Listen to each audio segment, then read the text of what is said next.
मी सौ प्रतिभा तेलंग मॅडम म्हणून सध्या मला सगळेजण ओळखतात. मी जेव्हा 1975 साल होतं ना, ते आंतरराष्ट्रीय महिला वर्ष म्हणून प्रसिद्ध होतं. त्या 1975 सालामध्ये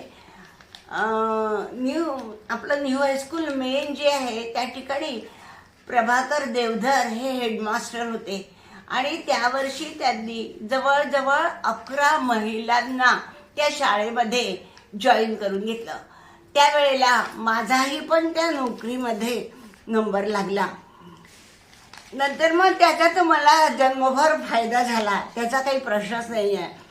1975 ते 1980 तिथे मी नोकरी केली न्यू हायस्कूल मेनला.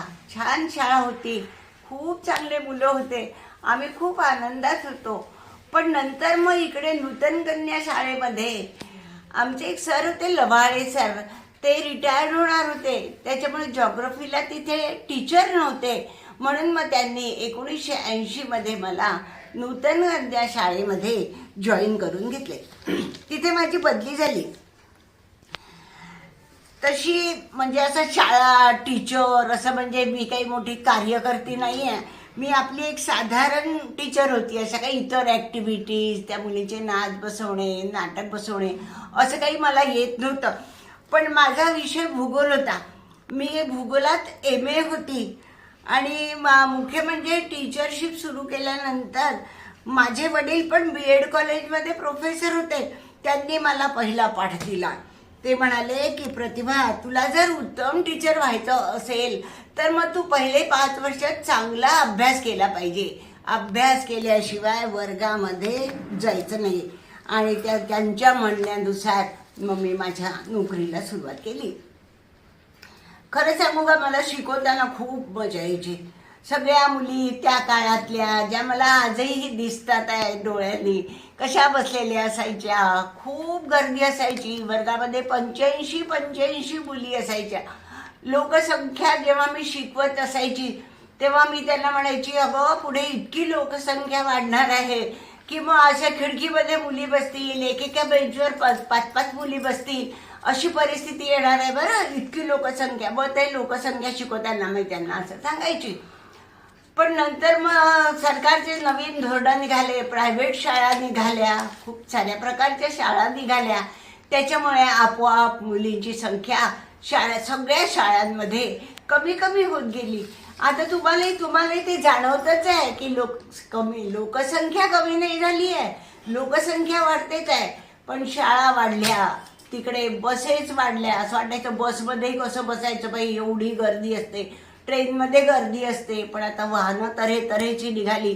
त्याच्यामुळे आता सगळीकडे जशी ॲडजस्टमेंट सरकारने केली आहे तशी शाळांमध्ये पण झाली आणि आपोआप शाळेतल्या मुलींची संख्या जी आहे ती कमी झाली.